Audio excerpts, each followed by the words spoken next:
एक खतरनाक वाला स्टेटमेंट है मेरे भाई, जो शायद आपको अभी फिलहाल नहीं समझ में आएगा, लेकिन जिस दिन हमारा बाप इस दुनिया से चले जाता है ना, उस दिन 100% समझ में आता है। और स्टेटमेंट क्या है कि बाप जानने के बाद समझ में आता है। And this is a fact, this is a fact. Got the point? तो आपसे मैं रिक्वेस्ट करूंगा कि बाय एनी चांस अगर ऐसा होगा ना कि आपका और आपके पापा का जो रिलेशन है वो थोड़ा सा बिगड़ा हुआ रहेगा, बाय एनी चांस, मैं मेरी अगर खुद की बात करूं ना, आप ये लगा लो, when I was in 12th class, जब मैं 12th साइंस से फेल हुआ था, उसके बाद में मैंने एक साल मेरा बर्बाद कर दिया था जस्ट ऐसे ही घूम फिर के। मैं फादर वाज लाइक कि बेटा जो आपको मैथ्स का कंपार्टमेंट आया है, जो बैक आपको आया है मैथ्स का, उसका एग्जाम आप दे लो। मैं कहा हाँ दूंगा। उनको दिखाने के लिए मैं बुक सामने खोल के बैठा रहता था, और तो मेरा पढ़ाई में मन लगता नहीं था। ये चीज मैं अपने पापा के साथ में शेयर कर सकता था कि मेरा ये मैथ्स नहीं जमता है, मुझे नहीं आता मैथ्स, मुझे कुछ और पढ़ा दो, कोई और चीज मुझे बता दो। मैंने वो डिस्कस कभी किया नहीं। पापा समझ रहे कि भाई ये लड़का चाहता क्या है, पढ़ाई में समझ नहीं लगता है, ये नहीं है, वो नहीं है, फलाना ढिमका नहीं है, तो हमारी लड़ाइयां होती थी। फिर एक वक्त ऐसा है जब मेरे पापा से मेरी बात पूरी बंद हो गई इन 12th क्लास, पूरी तरीके से बंद हो गई। वैसा मैं उनसे बात करने को राजी नहीं, वो मेरे से बात, जो भी कम्युनिकेशन हमको करना होता था मैं अपनी मम्मी को बताता था, मम्मी पापा को, पापा मम्मी को बताते थे और मम्मी मुझे बताते थे। ऐसे कम्युनिकेशन चलता था हमारा वैसा। Got the point? लेकिन फिर उसके बाद में जब एक टाइम के बाद में चीजें समझ में आई कि यार why is he doing all these things to me, तब जाके अकल आई। लेकिन तब तक काफी लेट हो चुका था, बहुत देर जो है ना वो हो चुकी थी, और मुझे भी मेरे पापा तब समझ में आए थे जब वो इस दुनिया को छोड़ के चले गए थे। आज भगवान का दिया हुआ सब कुछ है, each and everything is there, सब कुछ है, लेकिन खुशी नहीं है।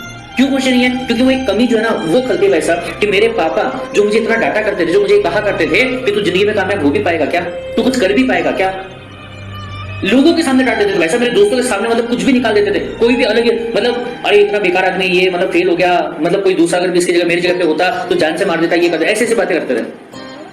तब बुरा लगता था कि मेरे दोस्तों के सामने ही इज नॉट रिस्पेक्टिंग मी, मेरी इज्जत नहीं कर, मेरे दोस्त मेरे ऊपर हंस रहे हैं वगैरह वगैरह वगैरह। लेकिन आज जब वो इस दुनिया में नहीं है और जब मैं कामयाब हो चुका हूं, तो मुझे इस बात का अफसोस होता है यार काश वो अभी होते और मेरे दोस्तों के सामने गाली देके मेरी तारीफ कर रहे होते।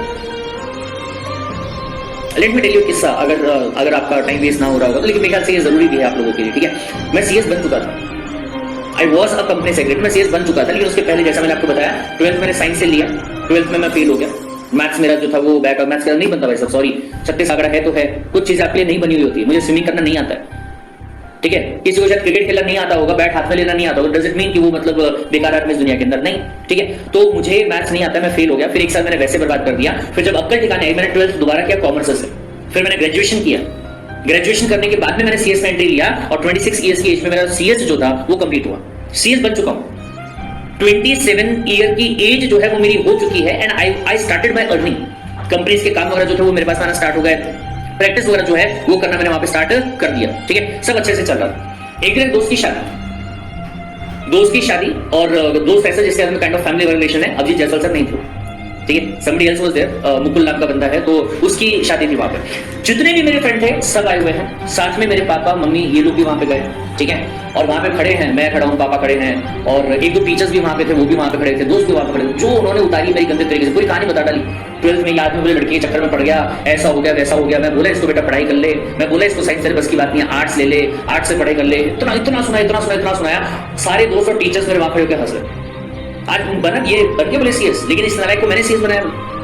I was like you don't know about CS, company secretary क्या है, पहली बार आपने कहा था it is a computer science, right. तो बट ऑब्वियस सी बात है, वो आपकी तारीफ भी कर रहे होंगे, आपके सामने नहीं करेंगे मेरे भाई, आपके सामने अगर तारीफ भी कर रहे होंगे ना तो आपको गाली मार के कर रहे होंगे, लेकिन just try to understand their intentions.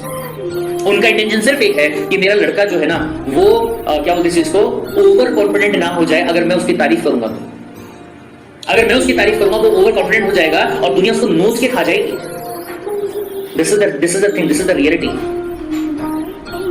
आज मुझे ये लगता है यार काश मेरे पापा यहाँ पे होते, मैं उनको बता पाता कि देखो पापा आपका बेटा जो है जिसको आप नालायक समझते थे वो सक्सेसफुल हो चुका है और आपके हर सपने को वो पूरा कर सकता है, बट अफसोस ही इज नॉट विद मी। और अब मेरे पास ना अफसोस करने के अलावा कोई भी चारा नहीं उस चीज के लिए, तो इसलिए कहते हैं बाप तब समझ में आता है जब वो साथ छोड़ चुका।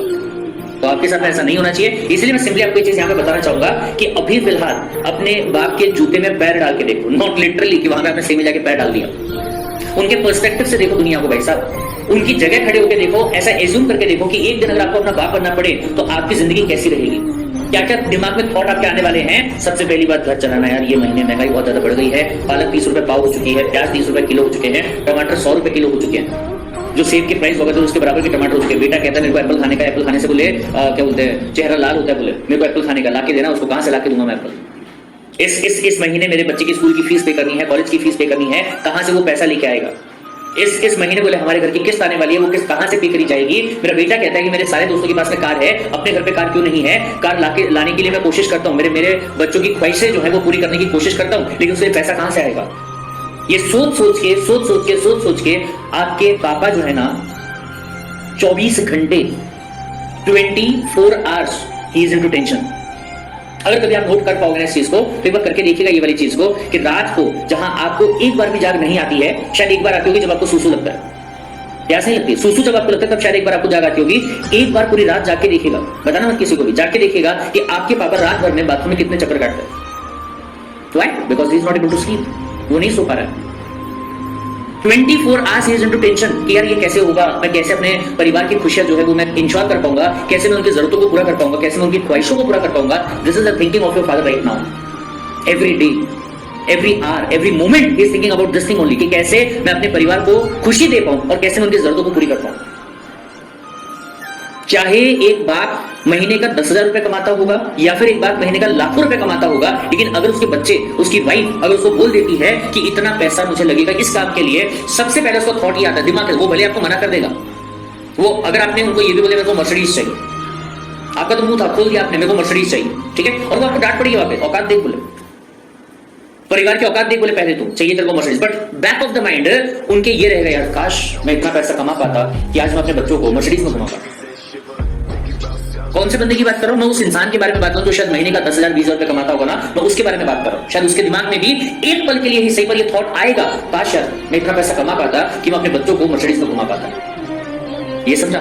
तो because of this reason I will just ask you people कि अगर आपके पापा आपको डांटते हैं, अगर आपसे झगड़ा करते हैं, अगर आपके साथ में उनकी नहीं, this is to all the boys, क्योंकि लड़कियां तो पापा की परी होती है ना, उनको ना तो डांट पड़ती है, ना उनको चाटा पड़ता है, ना उनको थप्पड़ पड़ता है। हमारी बात करेंगे वैसा थप्पड़ बोलो, फिर उसके बाद में चप्पल बोलो, बेल्ट बोलो, झाड़ू बोलो, डंडा बोलो, वाइपर बोलो, क्या मतलब क्या क्या चीजें नहीं होती जो उनको ना पड़ी हो वैसा अपने पापा से। Got the point? तो दिस इज द थिंग मेरे भाई, मैं आपसे ये कहना चाहूंगा कि इसके पहले, भगवान ना करे ऐसा कभी कुछ हो, but the reality is reality, we can not change this, ठीक है। इससे पहले कि आपके पापा का साथ जो है आपसे छूट जाए, जो कि भैया हर किसी के साथ में होने वाला है, जो दुनिया में आया है वो जाने वाला है, सॉरी अभी मैं किसी को हर्ट कर रहा हूँ तो, लेकिन दिस इज द रियलिटी, ऐसा होने वाला है, आज नहीं तो कल, नहीं तो परसों, नहीं तो तरसों, 100 साल के बाद, भगवान करे 150 साल के बाद हो, but this is going to happen.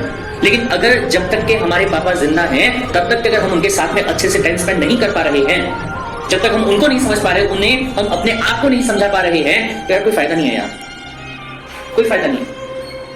तो this is a task for you people कि आप आज का पूरा दिन जो रहेगा ना, या संडे वाला दिन लगा लो, चलो अगला जो आपका आने वाला संडे होगा ना, उस दिन सुबह से लेकर रात तक just observe your father, just think from his point of view, पूरे 24 घंटे आप सिर्फ उनको ऑब्जर्व करो सर, सिर्फ और सिर्फ, आपकी लाइफ वैसी रिजॉल्व हो जाएगी, वैसी सॉल्व हो जाएगी। Got the point? चलिए सर, ओके। तो